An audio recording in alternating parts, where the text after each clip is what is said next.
grande bênção ter parte da minha família aqui, né? A Kimberly, levanta a mão, a minha melhor amiga, minha esposa, por mais de 21 anos, a Cristina, é a segunda filha nossa. A primeira filha deixamos nos Estados Unidos, né, há pouco tempo, ela está fazendo faculdade, com 18 anos, aí sentimos muito falta dela, mas estamos alegres, né, por ela estar preparando, né, para a vida de servir ao Senhor melhor. Então a Jéssica está lá nos Estados Unidos, a Cristina está aqui.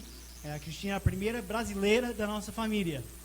Então nasceu em São Paulo, 5 meses depois que chegamos em São Paulo, que foi em maio de 2000. Aí ela nasceu em novembro, então logo vai, né, ter um aniversário. Audrey é a segunda brasileira, ela também nasceu em São Paulo. Uma grande bênção a Audrey também para a nossa vida, 14 anos. A Mary Kate tem 7 anos, eu acho que ela já desceu com as crianças, tem 7 anos. Ela nasceu nos Estados Unidos, enquanto a gente passou um ano fora, mas com 6 semanas de vida, né, veio para o Brasil. Então, uma grande bênção também a Mary Kate. E o Michael, né, o primeiro menino, né, da família, mas o quinto filho nasceu em Jundiaí, então é jundiaense. Então, uma bênção realmente ter minha família comigo, né, hoje de manhã. Eles fazem parte, né, do ministério. Até que a Mary Kate, né, de 7 anos, perguntou: mas pai, por que nós estamos indo para uma outra igreja? Eu, não, porque é um domingo de missões, aí pediram para mim pregar, porque eu sou missionário e tudo. E ela falou: mas eu também sou missionária. Sim, todos nós somos, né? Amém, né? Por isso, então uma grande bênção estar aqui juntos. Convido vocês a abrir suas Bíblias em 1 Tessalonicenses, em capítulo 1. 1 Tessalonicenses, em capítulo 1. Então passamos 10 anos em São Paulo, né, capital, Zona Sul, ajudando, né, a começar 2 igrejas na região de Grajaú. E aí desde 2010 passamos agora no interior, Jundiaí e Itupeva. Então estamos uma igreja em Itupeva e tem sido uma bênção conhecer o pastor Luciano, vários pastores aqui também da região de Campinas. Eles têm sido uma bênção para nós, para mim, para o pastor Gladson, que é o pastor, né, permanente da nossa igreja em Itupeva. Então sempre é uma bênção poder vir, seja aqui nessa igreja e outra igreja aqui na região, para poder orar juntos e contar bênçãos, às vezes chorar juntos, às vezes dar uma risada juntos. Isso é uma bênção. Então quando o seu pastor está indo para essas reuniões, tem realmente uma grande importância desse tempo juntos, de encorajar um ao outro e de aprender juntos dentro da palavra de Deus. Mas desde 2000, né, com o alvo de fundar igrejas e alcançar pessoas para a glória de Cristo, tenho lido, né, alguns livros, e tem muitos mais que falam sobre missões, falam sobre ministério. Tem muitas ideias, né, sobre ministério, muitas estratégias, né, sobre ministério. Inclusive, trouxe alguns, né, só do meu escritório, o que é uma igreja saudável. A igreja que você sempre quis, a igreja emergente, um movimento e suas implicações, planejamento estratégico, o ministério com propósitos. Aí tem igreja simples. Deixa eu ver, que mais? Tem 9 marcas de uma igreja saudável. Essa eu peguei no aeroporto de Atlanta, né, esperando para um parente chegar. Aí em inglês, mas fala assim: então, você não quer ir mais para a igreja? Aí é um livro que está promovendo a ideia de não ir mais para uma igreja local igual nós estamos hoje. Ou seja, tem muitas ideias, muitas estratégias, mas nós queremos olhar hoje de manhã uma estratégia divina de ministério. Uma estratégia divina de ministério. Tem algumas ideias boas nesses livros e tem ideias ruins e antibíblicos nesses livros. Então, por isso é importante voltar à Bíblia para realmente basear a nossa estratégia de ministério, de missões, sempre comparando com a estratégia divina. Não de nenhum homem, de nenhum pastor, mas de Deus mesmo. Vamos olhar em 1 Tessalonicenses 1. Eu vou orar. E logo em seguida, né, vou ler a passagem começando com o versículo 1. Nosso Deus e nosso Pai, uma grande bênção estar aqui hoje de manhã.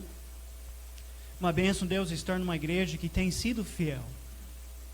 Tem sido fiel, Deus, de semear a palavra de Deus. A faixa atrás de mim, Deus, não é apenas um enfeite, mas conhecendo a igreja, conhecendo o pastor Luciano, conhecendo, Deus, o fruto desse ministério, eu sei que não é apenas uma faixa, mas é o alvo da igreja, de semear a palavra de Deus. Através, Deus, das testemunhas que ouvimos hoje de manhã, da Lívia, também do Edilson, sabendo, Deus, que o Senhor está abençoando essa igreja com fruto. Queremos somente dar honra e glória ao Senhor para esse fruto. E Deus, pedimos que o Senhor nos ajuda, olhando na planta, na estratégia divina de ministério. Que nós podemos obedecer com coragem esse plano seu.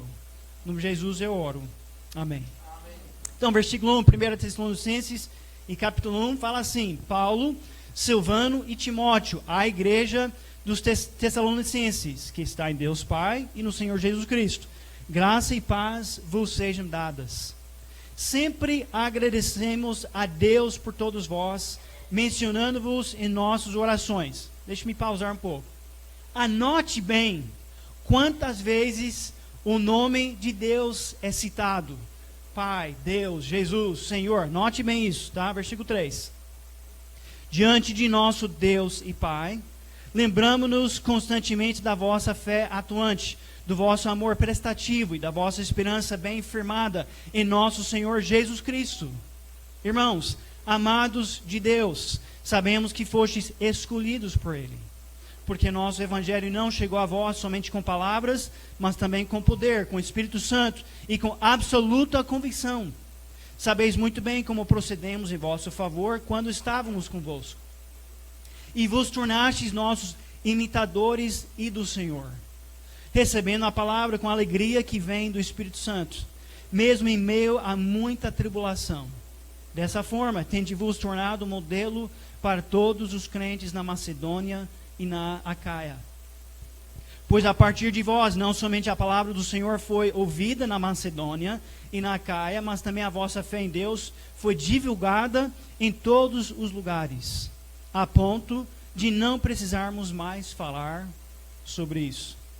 Porque eles mesmos anunciam de que maneira fomos recebidos entre vós, de que forma vos convertestes dos ídolos a Deus, para servirdes ao Deus vivo e verdadeiro, esperando do céu seu Filho, a quem Ele ressuscitou dentre os mortos, Jesus, que nos livra da ira vindoura. Se for contar, você vai ver que 30 vezes ou mais o nome de Deus é mencionado em apenas 10 versículos. Ou seja, uma média de 3 vezes por versículo. Isso nos lembra realmente que é uma estratégia divina. Isso não é algo que Paulo está falando, olha, eu fui numa conferência, irmãos, Tessalonicenses, fui numa conferência logo, aí sai uma ideia nova de ministério. E aí que nem parece mais uma igreja. Não. Olha, essa estratégia vai ser centrada na pessoa de Deus. Então vamos olhar em primeiro lugar dos princípios da obra do Senhor. Versículo 3, a gente vê que é uma obra de fé. Versículo 3. Diante de nosso Deus e Pai, lembramos-nos constantemente da vossa fé atuante. É uma obra de fé. Igual a Lívia ficou aqui na frente agora há pouco, e Edilson, os dois contaram que um tempo na vida deles não mostrava muito potencial para Jesus Cristo. Pessoas olhando para eles, realmente aquele que semeava a palavra de Deus para o Edilson, talvez às vezes pensava, olha, esse Edilson não tem como. Falou que viria para a conferência, mas não veio mais uma vez. E quantos de vocês, e eu incluso, durante um tempo da nossa vida, não mostrava potencial para a obra do Senhor? E nós que estamos semeando, saiu a semear, nós que estamos semeando a palavra de Deus, precisamos ter fé que Deus pode e vai atuar. Não devemos orar, não sei, né? Não sei se essa pessoa vai se converter, não. Eu acho que tem pouca chance. Eu acho que quase impossível. Mas nós devemos semear a palavra de Deus com fé. É uma obra de fé. Hebreus 11:6 fala assim: sem fé é impossível agradar a Deus. Então, quando você semeia a palavra de Deus para o seu vizinho, para o seu colega, para o seu aluno, né, na sala, jovens, você deve semear com fé, que Deus pode abençoar. No final da mensagem, vou ler uma parte, né, de uma mensagem que recebemos há poucos dias. De uma irmã que era da nossa igreja, a família deles mudaram para Timóteo, Minas Gerais, há pouco tempo, por causa de emprego. Mas quando eu conheci essa irmã, a Cíntia, a filha dela, lá em Jundiaí, num parquinho, ela não mostrava muito potencial para a obra do Senhor. Em contraste, ela estava à beira de separar do seu marido, mas nem era casado. Estava querendo sair da cidade. Estava sentindo realmente, muito solidão. Mas no fim da mensagem, vou compartilhar o que Deus fez na vida dela. Por quê? É uma obra de fé. Segundo princípio, é uma obra de fé, mas não devemos esquecer que é uma obra. Ou seja, é trabalho. Não é fácil. Paulo viajou 11 mil quilômetros aproximadamente. Isso foi antes de carros, foi antes do metrô, foi antes do sistema de trens e ônibus. Ele viajou, realmente ele esforçou de levar o evangelho para frente. Versículo 3 novamente. Diante de nosso Deus e Pai, lembramos-nos constantemente da vossa fé. Qual tipo de fé? Atuante. Algo realmente que está envolvido. É obra, é trabalho. Então, quando vocês estão realmente envolvidos em missões, envolvidos em ministério, vocês vão ficar cansados. Às vezes vão pensar, será que vale a pena? Será que eu consigo? Para avançar realmente a causa de Cristo no seu bairro, na sua escola, no seu emprego, não vai acontecer por acaso. Não vai simplesmente, vai ter realmente fruto sem você trabalhar. Sem você entender que é uma obra. Para aconselhar pessoas diante da palavra de Deus é desgastante às vezes. Tem vezes que eu saio realmente, eu levanto da mesa, depois de falar com alguém, mostrando, implorando que a pessoa obedece à palavra de Deus, e eu vou realmente para casa pensando, puxa, eu estou exausto. Porque é trabalho, é obra. Vamos olhar em 1 Tessalonicenses capítulo 2, então um capítulo para frente, versículo 8 e 9. Assim, devido ao grande afeto por vós, estávamos preparados a dar-vos de boa vontade, não somente o Evangelho de Deus, mas também a própria vida, visto que vos tornastes muito amados para nós. Irmãos, sem dúvida vos lembrais do nosso trabalho e fadiga. Trabalhamos dia e noite para não ser um peso a nenhum de vós, enquanto vos pregamos o Evangelho de Deus. Não chegou aqui 60 anos realmente só descansando, só observando. É porque tinha pessoas dedicadas a uma obra do Senhor. Pessoas prontas a dizer, não, eu vou estar, eu vou fazer, eu vou semear a palavra de Deus. Eu quero fazer um impacto também no meu bairro, no meu emprego, na minha escola. É uma obra de fé, mas é uma obra. Terceiro princípio. É motivado por amor. Motivado por amor. Mais uma vez, versículo 3. Diante de nosso Deus e Pai, lembramos-nos constantemente da vossa fé atuante, do vosso amor prestativo. Não é um amor que é apenas falado, mas um amor prestativo. Motivado pelo amor. Nathan Hale, 21 anos de idade, durante a guerra de independência dos americanos contra a Grã-Bretanha, ele se voluntariou para ser um espião. Então ele foi realmente no território ocupado pelo inimigo, Mas na noite que ele tentou voltar ao território ocupado pelos americanos, ele foi cativado. E a história fala, né, a legenda, né, acreditamos que ele foi perguntado um pouco antes de ser enforcado. Alguém perguntou para ele: você tem algo para falar?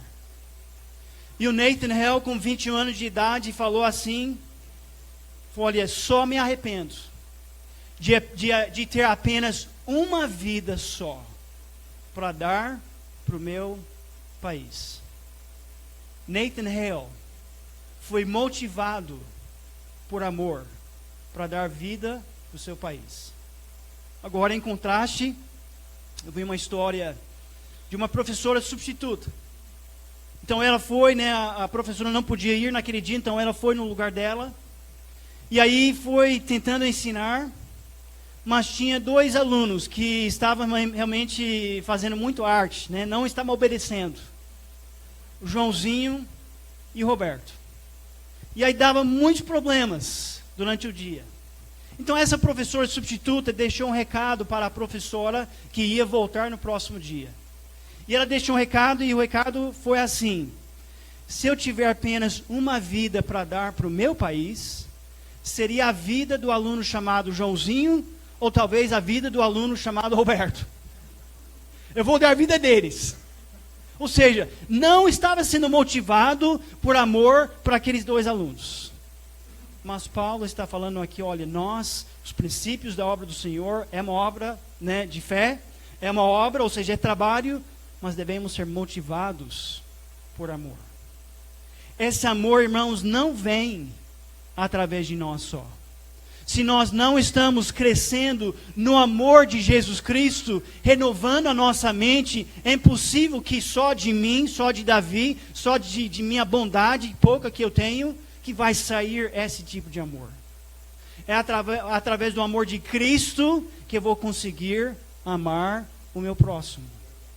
Ouvi recentemente, até um pastor falou: olha, assim, se você está aconselhando alguém, e aí você chora, né, por causa disso, você deve avaliar por que você está chorando. Você está chorando, pastor, ou, né, cristão, por causa do seu irmão, que está sendo, né, tá tendo dificuldade, ou você está chorando por si mesmo? Ah, Deus, tadinho de mim, me ajuda. Isso me fez lembrar e pensar: Deus, qual tipo de amor que eu estou mostrando para os outros? Eu estou sendo motivado pelo amor? 1 Tessalonicenses 2,11 fala assim: assim como sabeis que tratávamos a cada um de vós da mesma forma como um pai trata seus filhos. 2 Coríntios 5, 14 e 15, pois o que nos motiva, Paulo fala, é o amor de Cristo. Porque concluímos que se um morreu por todos, logo todos morreram. E ele morreu por todos para que os que vivem não vivam mais para si mesmos, mas para aquele que morreu e ressuscitou. Pelo amor de Cristo, nós devemos ser motivados. Jacó foi motivado pelo amor por 7 anos de trabalhar. Ele falou: olha, apareceu como alguns dias para ganhar a esposa Raquel. Quando foi decepcionado, então ele trabalhou por mais 7 anos, porque ele amava ela muito, a Bíblia fala. Falando, né, vocês, quantos são pais ou avós, né? Você, se for avô, você é pai também, né? Levante sua mão, amém. Tá bom, pode abaixar as mãos. Aí até bom nesse momento que a Mary Kate e o Michael não estão aqui no culto. Por quê? Vocês sabem, como pais, nós fazemos às vezes coisas por causa do amor dos nossos filhos. Eu tenho 4 meninas. Nem todas elas ainda gostam, mas a Mary Kate ainda gosta de Barbies. Eu não gosto de Barbies. Eu não gosto de brincar de Barbie. Mas se for me perguntar: pastor, você já brincou de Barbie? Já brinquei de Barbie.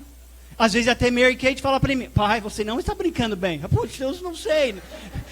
Me ensina. Eu não sei como brincar de Barbie. Tinha 2 irmãos, nunca brincava de Barbie, né, quando eu cresci. Então, como brincar de Barbie? Mas eu faço isso por quê? Porque a Mary Kate gosta de brincar de Barbie.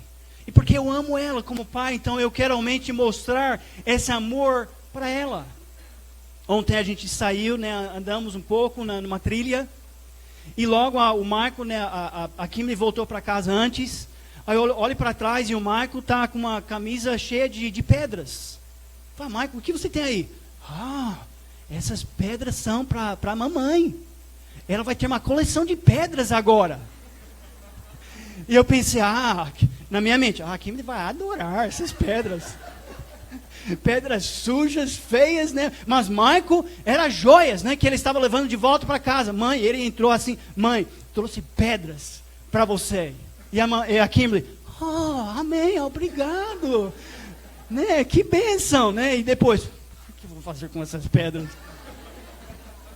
Por quê? Nós como pais, nós queremos realmente tratar nossos filhos e tratamos com amor.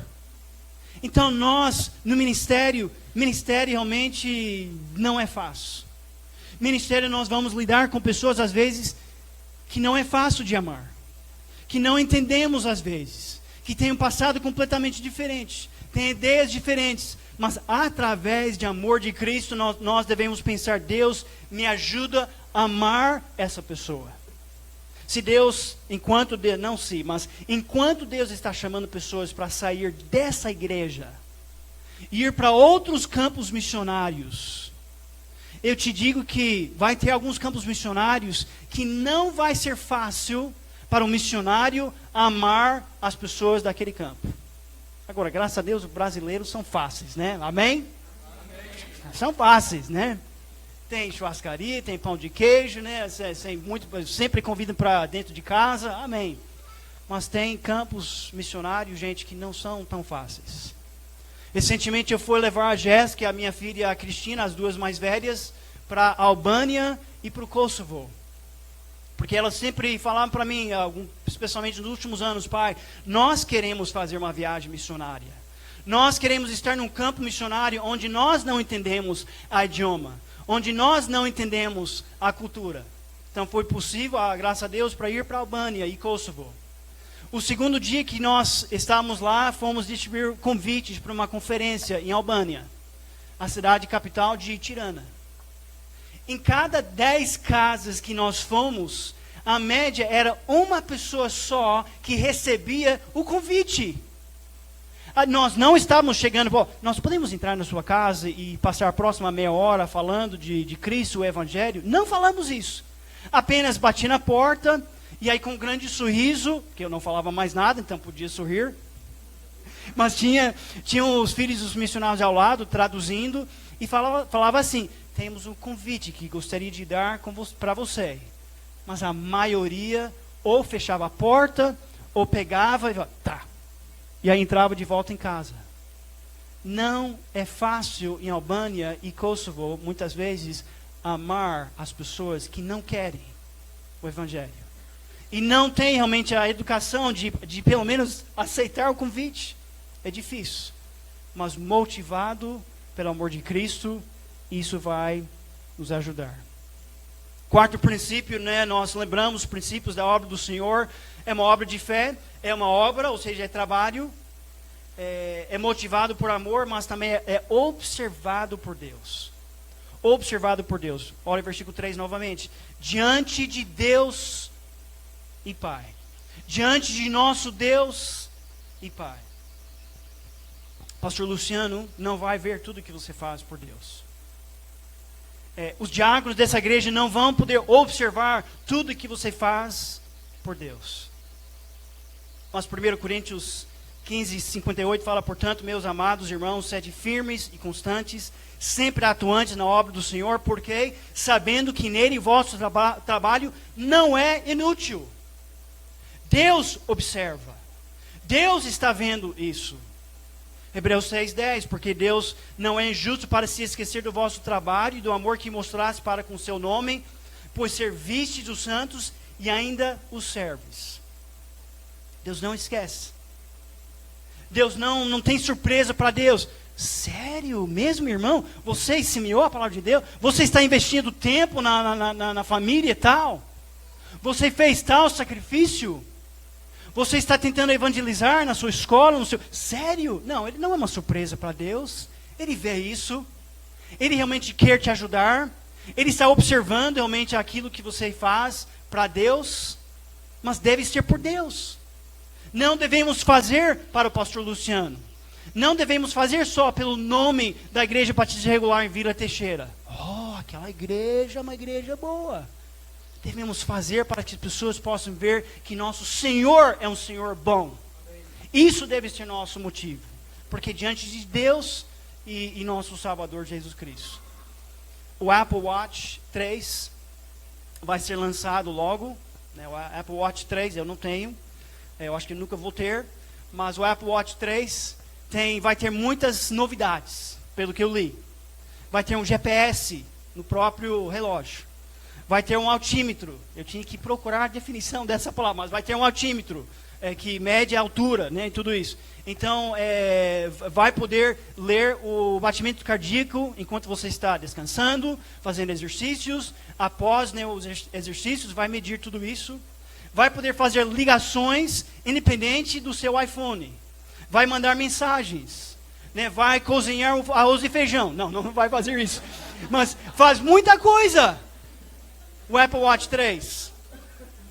E pode ser seu por apenas 10 mil reais. Não sei qual é o valor. Mas sabe uma coisa que o Apple Watch 3 nunca vai poder fazer? Observar e saber o que você está fazendo na obra do Senhor. Mas nosso Deus e Pai, Ele vê. Ele observa. Não esquece. Por isso, nele, nosso trabalho e nossa obra não é inútil. É observado por Deus. Esses são os princípios. Uma obra de fé é uma obra motivada por amor, mas também observado por Deus. Agora, em segundo lugar, vamos olhar não somente os princípios, mas qual é o processo. Como que isso acontece? Eu acho que a maioria, até aqui, vocês diriam, não, amém, pastor, eu concordo. Isso é bíblica.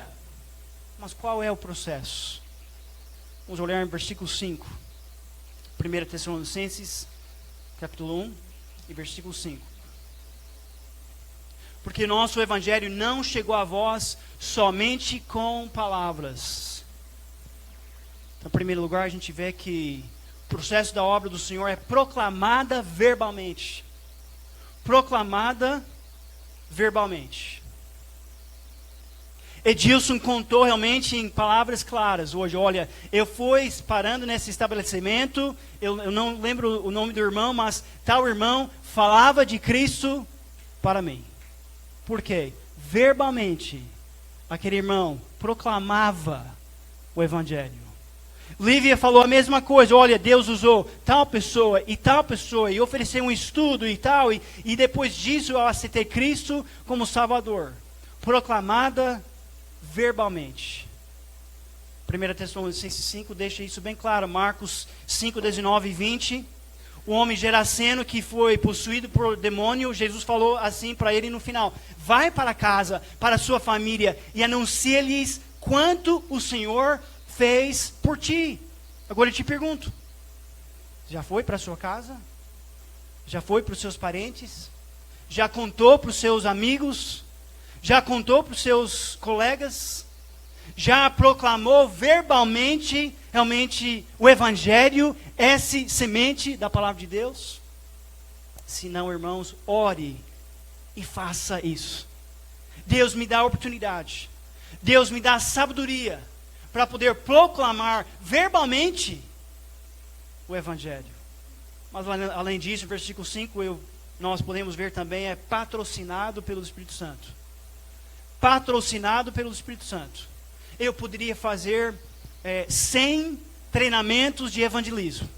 Eu poderia aprender muitos versículos. Eu poderia aprender termos bonitos.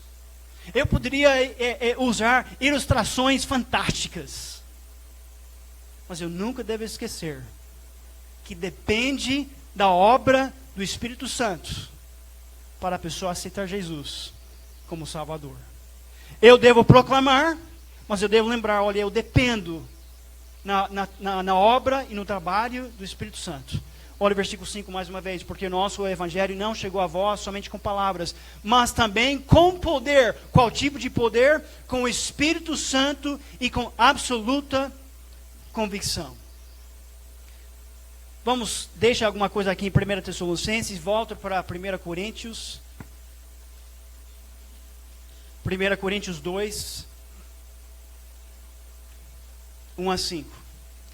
1 Coríntios 2, 1 a 5. Irmãos, quando foi até vós, anunciando-vos o mistério de Deus, não foi com linguagem pomposa, nem de sabedoria. Pois resolvi nada saber entre vós, a não ser Jesus Cristo e este crucificado. Estive convosco em fraqueza, em temor, em grande tremor. Minha linguagem e pregação não consistiram em palavras persuasivas de sabedoria, mas em demonstração do poder do Espírito. Para que a vossa fé não se apoiasse em sabedoria humana, mas no poder de Deus.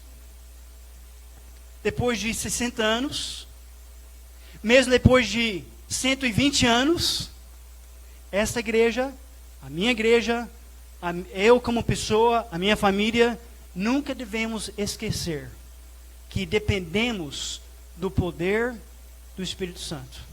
Devo proclamar, devo ser fiel a aproveitar as oportunidades, mas eu devo clamar a Deus para que Ele trabalhe e mande a convicção nos corações das pessoas.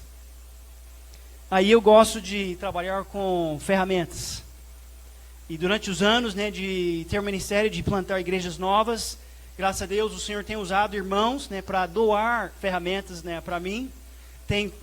Eu tenho ferramentas na minha garagem que eu nem sei usar. Por quê? Porque vem pessoas que sabem usar. Então tem a ferramenta aí.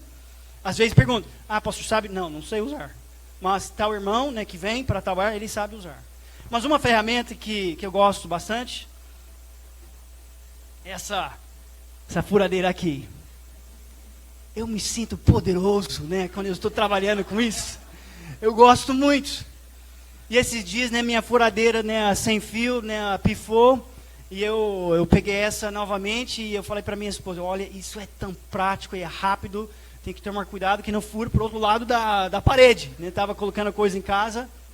Mas sabe que se eu deixar essa furadeira assim, fora da tomada, o que adianta? Mas é grande, é poderoso essa ferramenta. Faz muita coisa, faz um barulho grande também. Até o Michael, meu menino, ele gosta disso. Mas, fora da tomada, não faz nada. Fora da tomada, são alguns fios, plástico, pouco de metal, mas faz absolutamente nada. O ministério nosso pode aparecer forte, pode ter muitos programas, às vezes nós aperfeiçoamos programas até o ponto que o programa de ministério continua sem a obra do Espírito Santo. Isso é perigoso, irmãos. Devemos lembrar e clamar, mesmo depois de muito tempo na fé, Deus me ajuda, não só a fazer porque eu sempre faço, não só a fazer porque é tradição minha, mas me ajuda a semear a palavra de Deus, porque eu dependo do Espírito Santo para trabalhar. É uma obra patrocinada pelo Espírito Santo. Mas outra parte do processo é personalizada por nós. Personalizada por nós. É proclamado verbalmente, patrocinado pelo Espírito Santo, mas é personalizada por nós. Versículo 5, mais uma vez, voltando para 1 Tessalonicenses e capítulo 1. Versículo 5. Porque o nosso evangelho não chegou a vós somente com palavras, mas também com poder, com o Espírito Santo e com absoluta convicção. Sabeis muito bem como procedemos em vosso favor quando estávamos convosco. Então agora está saindo um pouco dos princípios, da primeira parte do processo, e agora está sendo personalizado. Paulo fala, olha, vocês lembram como a gente realmente se comportava no meio de vocês. Nós fomos visitar vários anos atrás um amigo meu que sustenta a nossa família, nosso ministério individualmente. E as meninas estavam brincando com as meninas dele. E de repente saiu, igual que acontece entre crianças, eu quase falei entre meninas, mas também acontece com meninos, sai uma briga, uma briguinha. E aí uma das filhas, né, do meu amigo falou, olhou para a Cristina, se não me engano, falou, olha, vocês não são missionários. Oxe, você não fala uma coisa dessa para a Cristina, não. Cristina olhou de volta e encarou e falou, somos sim. E aí a outra moça, não são não. A Cristina, somos missionários sim. E a moça falou, mas a maneira que vocês estão agindo não parece missionários. Uau. E às vezes a gente fala, não, mas são crianças. Mas muitas vezes nós agimos assim. Queremos realmente ter o luxo de, quando quiser, agir da maneira, né, que queremos, aí está tudo bem. Mas pessoas estão observando. O mundo lá fora, no campo missionário, seja na sua escola, seja no seu emprego, para nós, no nosso bairro, não sei se infelizmente ou felizmente, mas no nosso bairro somos conhecidos como os americanos. Muitos nem sabem nossos nomes. Mas isso quer dizer o quê? Quando nós estamos na rua, quando nós estamos brincando na rua, né, futebol, vôlei, alguma coisa, precisamos lembrar, pessoas estão nos observando. Porque a maioria sabem, aquela família é uma família missionária. Aquilo que a gente faz, aquilo que nós falamos, está representando, querendo ou não, Jesus Cristo em primeiro lugar. E missões em geral. Então é personalizada por nós. Eu não lembro muitas mensagens que meu pai deu sobre jejuar. Ele é pastor até hoje. Mas eu lembro muitas vezes chegando na mesa de jantar ou à mesa de almoçar e depois que meus 2 irmãos foram para a faculdade, tinha um prato só na mesa. Pensei, pai, você não vai comer? Mãe, você não vai comer? Tem comida aqui. Não, nós estamos de jejum hoje. Tá, eu vou comer, tá? Então não lembro as mensagens sobre oração, sobre jejum, mas eu lembro até hoje, eu creio que vou lembrar para muito tempo, esta lição de chegar lá, ter um prato, e eles falam, olha, não, nós estamos de jejum hoje. O que você está fazendo para personalizar o evangelho para as pessoas ao seu redor? Então, além disso, terceiro parte, né, da estratégia da obra do Senhor é o povo do Senhor. Já dei uma introdução aqui, mas vimos os princípios, vimos o processo, e terminando agora o povo da obra do Senhor. Versículo 6. Vos tornastes nossos imitadores e do Senhor. E vos tornastes nossos imitadores e do Senhor.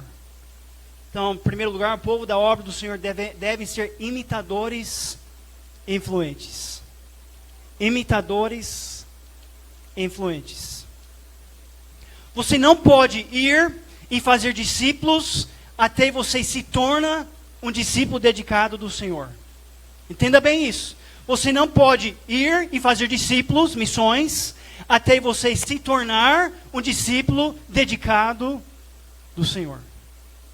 Deus quer que saia dessas portas hoje à tarde, né, muitas pessoas imitadores do Senhor, para que outras pessoas podem nos imitar.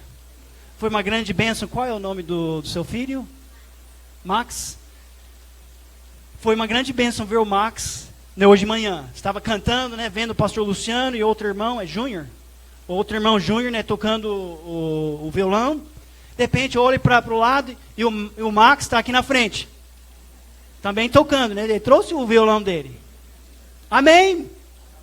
Já está preparando o Max para servir. Já está na equipe do louvor quase. Então está servindo. Amém por isso, irmãos. Como pais, seu primeiro campo missionário é seu lar. Seu primeiro campo missionário é seu lar. Então, devemos estar preocupados sobre Albânia e Kosovo e Amazonas e Peru e Argentina? Com certeza. Mas devemos lembrar que no outro lado da mesa, quem dorme no quarto ao nosso lado, quem entra no nosso carro, Quem que a gente beija à noite e fala boa noite é o primeiro campo missionário nosso. Então, por isso, nós devemos avaliar quais são nossas expectativas, quais são nossos alvos para os nossos filhos. Você quer apenas um bom filho? Você quer o filho de Deus? Eu já ouvi falar, não, pastor, mas meu filho é um bom filho. Ele estuda bem, trabalhador e até me respeita. Opa, amém. Mas muitas vezes vem anos depois, pastor, eu não sei o que aconteceu. Porque agora não quer saber sobre os estudos, não me respeita mais, nem está fazendo realmente o seu trabalho. Eu não sei o que aconteceu. Sempre levava à igreja, sempre realmente falava as coisas de Cristo.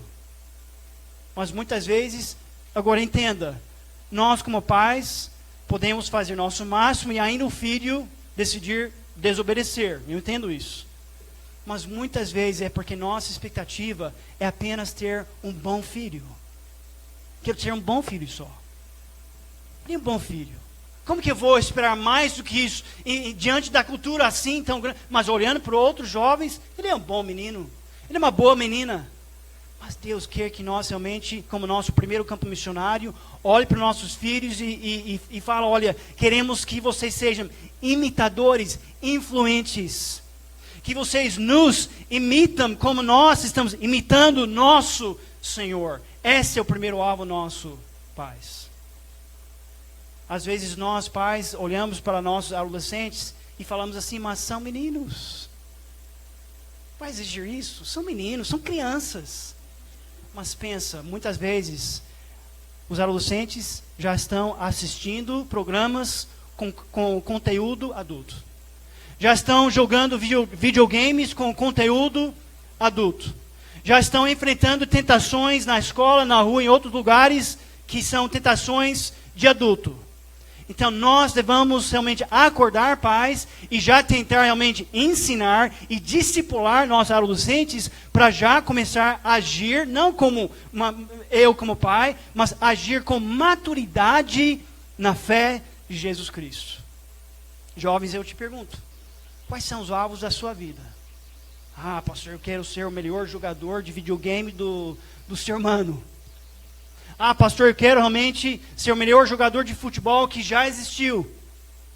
Ah, pastor, eu quero... Obviamente, estou sendo um pouco absurdo. Não que futebol em si é pecado. Não que todo videogame em si é pecado. Mas quais são nossos alvos? Jovens devem lembrar que Jesus Cristo, com 12 anos de idade, Lucas fala que já estava crescendo na fé. Já estava no meio, realmente, no templo. Os pais acharam ele no templo, falando sobre coisas espirituais, com 12 anos de idade. Então, pais, nós devemos lembrar, nosso primeiro campo missionário, devemos somente, não só pensar, são crianças, mas devemos somente ensiná-los a ser imitadores de Cristo. Agora, além disso, de ser imitadores influentes, devemos ser alunos alegres. Volte para o versículo 6, por favor. Vos tornastes nossos imitadores do Senhor, recebendo a palavra com a alegria que vem do Espírito Santo. Recebendo a palavra com a alegria que vem do Espírito Santo. Agora eu te pergunto, o que te impede de ouvir e obedecer a palavra do Senhor? O que te impede de ouvir e obedecer a palavra do Senhor? Aquele irmão não me cumprimentou domingo passado, então esse domingo não vou. Ou será que tem uma série de mensagens e aí você pensa, essa série de mensagens não me interessa, já sei disso, já ouvi falar disso, né, desde a minha juventude. Ou será que um pouco de chuva, né, de hoje, vocês estão aqui, amém? Mas que chuva não seja algo que te impede de ouvir e fazer e obedecer a palavra do Senhor. O que te impede de se envolver em missões? As minhas finanças são minhas finanças. Meus vizinhos, falar com eles? O que eu vou falar? Não tenho nada em comum com eles. a maneira que eles têm festa no final de semana e a maneira que eles realmente nos cumprimentam ou não nos cumprimentam, como que eu vou falar algo para eles? O que te impede? Você vai ser realmente um aluno alegre, que receba a palavra de Deus com alegria, mesmo esse versículo fala, em meio de muita tribulação, no final do versículo 6, eles receberam com alegria, em meio de muita tribulação. Pastor, essa crise está acabando comigo. Irmãos, eu entendo, eu oro, tenho visto, né, bastante pessoas da nossa igreja passar por dificuldades. Não estou falando que é fácil, mas eu estou te desafiando de ainda receber a palavra com alegria, porque a palavra não mude. As circunstâncias nossas às vezes são melhor, às vezes pior, mas a palavra de Deus nunca mude. Receba com alegria. Mas além disso, no versículo 7, vemos não apenas alunos alegres, não apenas imitadores influentes, mas modelos maravilhosos. Modelos maravilhosos. Dessa forma, versículo 7, tende vos tornado modelo para todos os crentes, na Macedônia e na Caia. Versículo 8. Esses modelos são proclamadores do Evangelho, pois a partir de vós não somente a palavra do Senhor foi ouvida na Macedônia e na Caia, mas também a vossa fé em Deus foi divulgada em todos os lugares. Luciano, filho, pode vir para frente, pode pegar esse saco, né, marrom, pode abrir já, por favor. E aí, com cuidado, né, atira o que esteja dentro, por favor. Mostra para todo mundo, por favor. Não fala nada, tá? Isso é uma prova bem difícil. Mas conhecendo o Luciano um pouco agora antes do culto e durante o culto, parece um jovem bem inteligente. Vamos ver, né? Luciano, o que você está segurando na sua mão? Opa, amém, amém, amém. Uma garrafa de o quê? Oh, bate palma para eles. Pode colocar aí, Luciano. Pode. Obrigado. Que difícil. Pastor, isso é óbvio. Coca-Cola, todo mundo conhece. Tive o privilégio durante a minha vida de ir para 10 a 12 países. Eu nunca fui para algum país que não conhecia Coca-Cola. Por quê? Está bem divulgada. Mas eu te pergunto, se eu for no seu bairro, se eu for na sua escola, se eu for no seu emprego, se eu for para os seus parentes, eles diriam assim, já conhecemos o Evangelho. Talvez alguns diriam, não aceitamos ainda, mas já ouvimos falar desse Evangelho.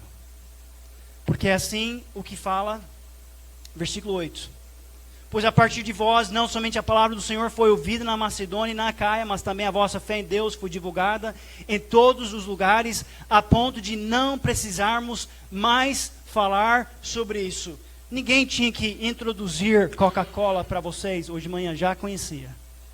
E eu espero que no seu bairro, na sua escola, no seu emprego, que as pessoas que Deus colocou no seu caminho, poderiam dizer, eu já ouvi falar dessa mensagem. Já conheço de tal pessoa, de tal irmão, de tal vizinho, de tal colega. Já ouvi falar de Jesus Cristo. Paulo faz uma pergunta, capítulo 2, versículo 19 e 20. Terminando, versículo 19 e 20. Fala assim, pois quando nosso Senhor Jesus voltar, quem será nossa esperança?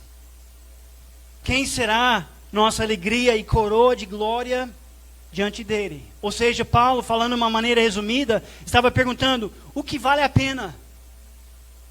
Quais são algumas coisas que faz todo esse trabalho, esse amor, essa fé, de viajar 11 mil quilômetros, de ser realmente perseguido? O que faz isso ser uma obra gostosa, uma obra importante?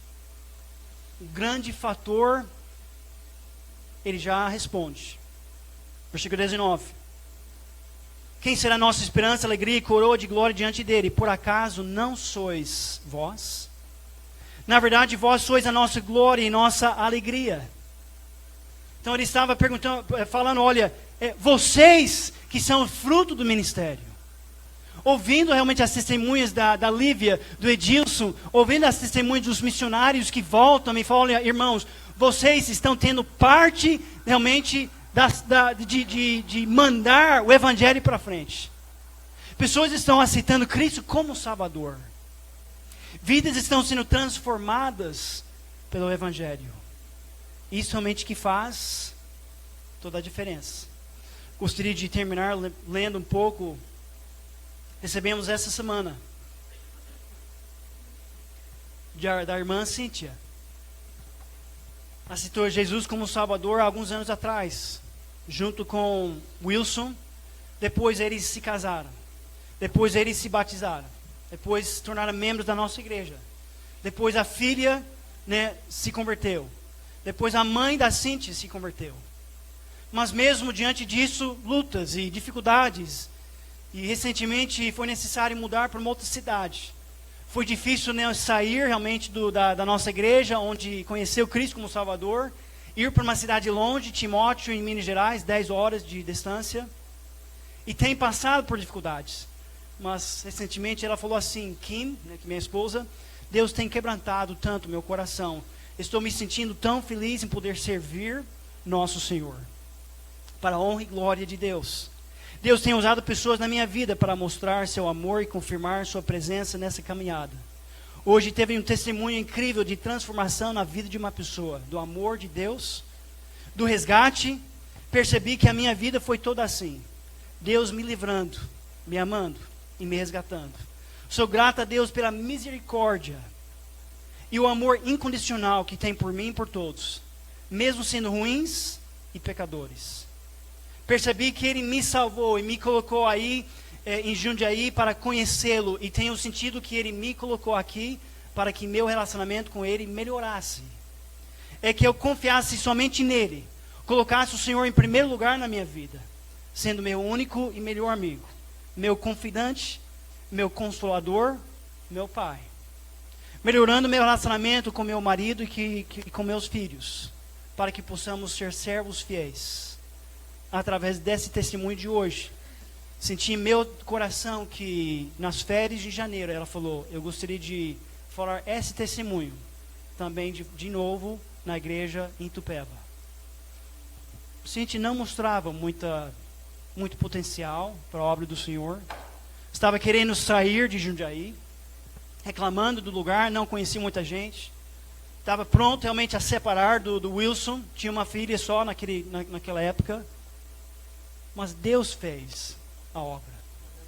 A palavra de Deus é atuante. Realmente sendo uma obra que foi estudos, foi horas de chorar juntos, foi ligações, foi visitas. Mas Deus que fez a obra. O Espírito Santo realmente que transformou a vida da Cíntia, do Wilson, da Ana Laura, da mãe dela, a Dona Maria.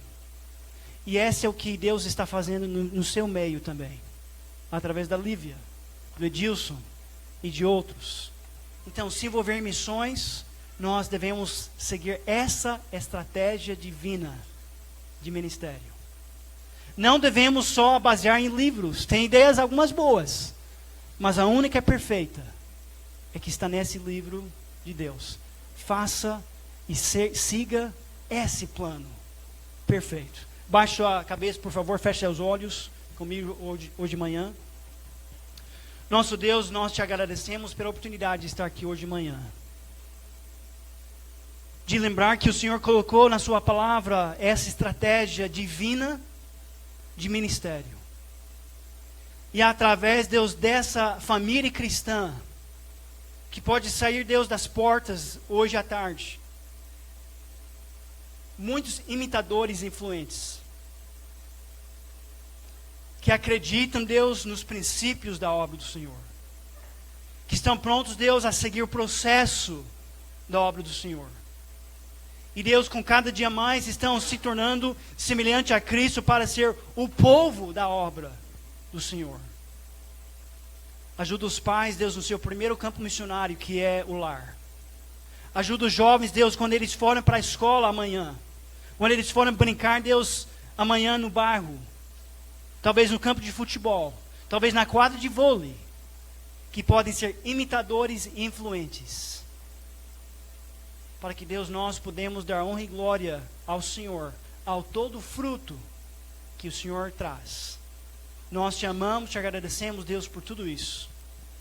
Enquanto você está com suas cabeças abaixadas, seus olhos fechados, algumas perguntas simples. Quem diria, Pastor Davi, olha, eu preciso seguir esses princípios.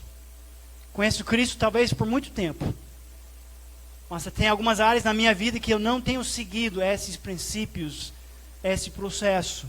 Eu não tenho sido o povo da obra do Senhor.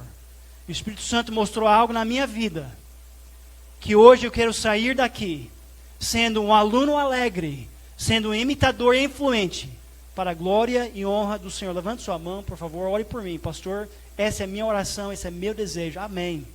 Amém. Quero realmente avançar missões, não através somente do ministério da igreja, mas eu, como a igreja, quero realmente avançar e semear a palavra de Deus. Tem mais alguém, pastor? Eu. Ore por mim. Ore por mim. Amém. Amém. Deus, mais uma vez, seu povo reuniu.